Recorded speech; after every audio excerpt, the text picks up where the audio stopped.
నా పేరు కాకి. నాకది మనుషులు పెట్టిన పేరు. అస్థిపంజరం, ఇది నేను మనుషులకు పెట్టిన పేరు.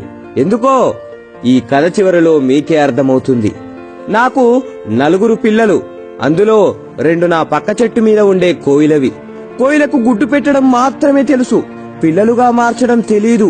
కానీ మాకు గుడ్లు పెట్టడం, వాటిని పొదిగేయడం, బిడ్డలుగా మార్చడం మాత్రమే కాదు, వేరే తల్లి బిడ్డల్ని మా బిడ్డలుగా కంటికి రెప్పలా కాపాడడం కూడా తెలుసు.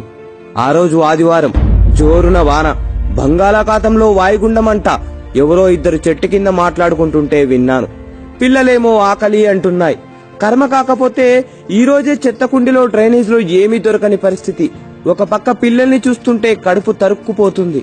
మనసుకు దెబ్బ తగిలితే ఓర్చుకోలేని శక్తి మన శరీరానికి ఉండొచ్చేమో గాని మనం ప్రేమించే వాళ్ళకి దెబ్బ తగిలితే ఓర్చుకునే శక్తి మన మనసుకు ఉండదు కదా. అందుకే వాటి కోసం ఏమైనా తేవడానికి గాల్లోకి ఎగిరాను. ఎదురుగాలికి ఎగరలేక రెక్కలు అలసిపోతున్నాయి. ఆకలి కేకలేస్తున్న పిల్లల పరిస్థితి ఏంటి అనే ఆలోచనలు పెరిగిపోతున్నాయి. వాన చినుకులు విసిరిన రాళ్లలా శరీరానికి తూట్లు పెడుతున్నాయి. కాసేపు అలసట తీర్చుకుందామని ఒక ఇంటి ముందున్న మామిడి చెట్టు మీద వాలాను.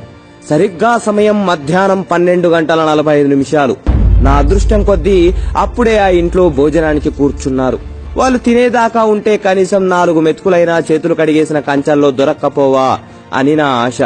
ముందు పచ్చడి, తర్వాత కూర, ఆ తర్వాత సాంబారు, చివరిగా పెరుగు. ఇది వాళ్ళ మెను. మొత్తం 4. ఒకతను మాత్రం ముసలివాడు, ఒక 70 ఏళ్ల వరకు ఉంటాయి. పాపం అతని కంచంలో మాత్రం అన్నం, ఎర్రటి రంగులో మామిడి పచ్చడి.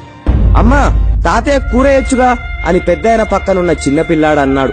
వాడలా అనగానే ఆ పిల్లాడికి ఎదురుగా ఉన్న వాళ్ళ అమ్మ, ఏంట్రా వేసేది, నోరు మూసుకొని తిను, తిండి పెట్టడమే ఎక్కువ. దేవుడు కొంతమందిని తీసుకోపోకుండా భూమికి భారంగా ఎందుకు ఉంచుతాడో అర్థం కాదు. కూరలు కావాలంట, కూరలు ఎక్కడ్నుంచొస్తాయి అని అంది కళ్ళు పెద్దవి చేస్తూ. ఆమెనలా చూసి సంబంధం లేని నాకే భయమేసింది. ఇక ఆ పిల్లోడెంత? అక్కడంతా జరుగుతున్నా ఆ పిల్లాడి నాన్న మాత్రం ఏమీ పట్టనట్టు, ఏవే ఇంకొంచెం సాంబారు పోయి అని పోయించుకొని తింటున్నాడు.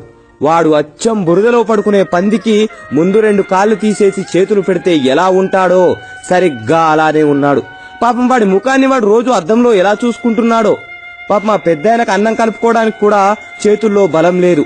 అయినా సరే బాగా ఆకలేస్తుంది అనుకుంటా త్వరగా అన్నం కలుపుతున్నాడు. వణుకుతున్న చేతులతో మొత్తాన్ని కలిపేశాడు. ఆత్రంగా ఒక ముద్ద తీసి నోట్లో పెట్టుకున్నాడు. వెంటనే నీళ్లు తాగాడు. బాగా మంటగా ఉందనుకుంటా కంట్లోంచి నీళ్లొచ్చాయి. ముఖం ఎర్రగా మారిపోయింది.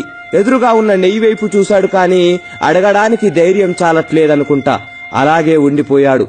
అయ్యో, ఎంత దారుణం! పాపం పెద్దాయన.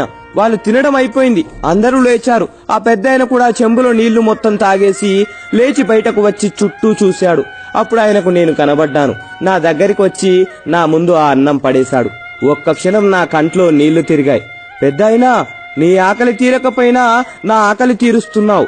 నీ రుణం ఎలాగైనా తీర్చుకుంటా అని మనసులో అనుకొని నేను కొన్ని మెతుకులు తిని కొన్ని మెతుకులు గొంతున బట్టి గూటికి చేరి పిల్లల ఆకలి తీర్చాను.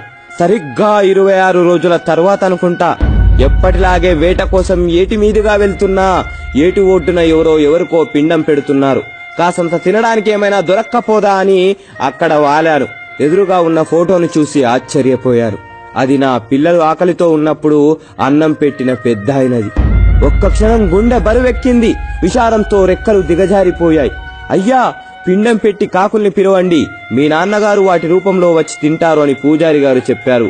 ఒక పెద్ద కంచాన్ని పెద్దాయన కొడిక్కిస్తూ, ఆ కంచాన్ని చూడగానే నా ఆశ్చర్యం ఆకాశాన్నంటింది. నల్లటి నా ముఖం తెల్లబారిపోయింది. ఎందుకంటే ఆ కంచంలో పంచభక్ష పరమాన్నాలు ఉన్నాయి. వారిని మనుషులు, మీరేం మనుషులురా బాబు! బ్రతికినంత కాలం బ్రతకడానికి పెట్టకుండా చచ్చిన తర్వాత బ్రతికించడం కోసం పెడుతున్నారా? పోవడం కోసం కోరికలు కోరుకొని కాకి రూపంలో రావడానికి పూజలు చేస్తున్నారా? బ్రతికినంత కాలం రాబందుల్లా పిక్కు తిని విసిరేసింది తినడానికి కాకుల్ని పిలుస్తున్నారా? ప్రాణమున్నంత కాలం పెద్దైన కప్పుకోవడానికి కండువా కూడా ఇవ్వకుండా పోయాక కట్టుకోవడానికి పట్టుపంచ పెట్టారా? ఏం మనుషులరా బాబు! పాపం ముసలాయన్ని బ్రతికినంత కాలం దినదినం గండంగా బ్రతికేలా చేసి ఇప్పుడు ఏమీ తెలియని అమాయకుల్లా ఫోటోకి దండం పెడుతున్నాడు. అసలు వీణ్ణి నా ముక్కుతో పొడిచి చంపాలి. ఎరా ఎదవా, ఇంటి చెట్టు మీద వారితే ఈసడించుకున్న కాకిలో ఈరోజు మీ నాన్నని చూసుకుంటున్నావా? కొంచెం కూడా సిగ్గనిపించడం లేదా? ఎంగిలి మెతుకులు వేయడం కూడా అనవసరం అనుకున్న కాకి పరమాన్నం తినడానికి కావలసి వచ్చిందా? అలా మనసులో వాణ్ణి తిడుతున్నప్పుడు నా ఆవేశం కట్టలు తెంచుకుంది. వెంటనే గాల్లోకి ఎగిరాను. చుట్టూ ఉన్న నా కాకుల స్నేహితుల దగ్గరికి వెళ్లి జరిగిందంతా చెప్పి ఆ పిండాన్ని ఎవరూ తినొద్దని చెప్పాను. అందరూ సరే అన్నారు. గంట 2 గంటలు అలా గంటలు గడుస్తూనే ఉన్నాయి. పిండం తినడానికి ఒక్క కాకి కూడా రావట్లేదు. చుట్టూ ఉన్న జనాల్లో అనుమానం మొదలైంది. బ్రతికినంత కాలం ఆయన్ని బాగా చూసుకోలేదేమో, అందుకే ఇప్పుడు తినడానికి రావట్లేదు అని ఒకడు, ఉన్నన్ని రోజులు బాధ పెట్టుంటారు అందుకే ఆయన రావట్లేదని ఇంకొకరు, నేను రోజు చూసేవాణ్ణి అన్నం కూడా సరిగ్గా పెట్టేవాళ్ళు కాదు అందుకే ఇప్పుడు రావట్లేదని మరొకరు మాట్లాడుకోవడం మొదలు పెట్టారు. అవి విని ఫోటో ముందు కూర్చున్న ముసలాయన కొడుక్కి తల తీసేసినట్టయింది. అలా ఉండిపోయాడు. కనీసం తన బాధ చెప్పుకోలేని పరిస్థితి. పరువు పోయినట్టు, ఏదో కోల్పోయినట్టు, బ్రతికున్నా చచ్చిపోయినట్టు అనిపిస్తుంది అతనికి.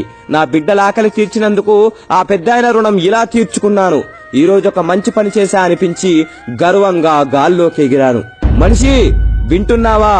నీకే చెప్పేది. సెంటు పీలిస్తే మంచి వాసన వస్తుందని, తాగితే బలం వస్తుందనుకోవడం అమాయకత్వం. అలాగే డబ్బు అవసరం తీర్చే వస్తువులనిచ్చిందని ప్రేమించే మనుషుల్ని కూడా ఇస్తుందనుకోవడం మూర్ఖత్వం. అయినా ప్రేమ ఇవ్వడానికి మనకు లేనప్పుడు ప్రేమను తీసుకోవడానికి హక్కెలా పొందుతావు?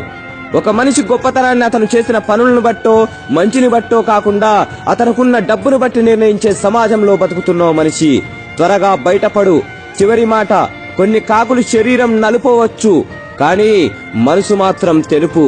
ఈ మాట కాకుల కంటే మనుషులకే ఎక్కువ వర్తిస్తుంది. జై హింద్.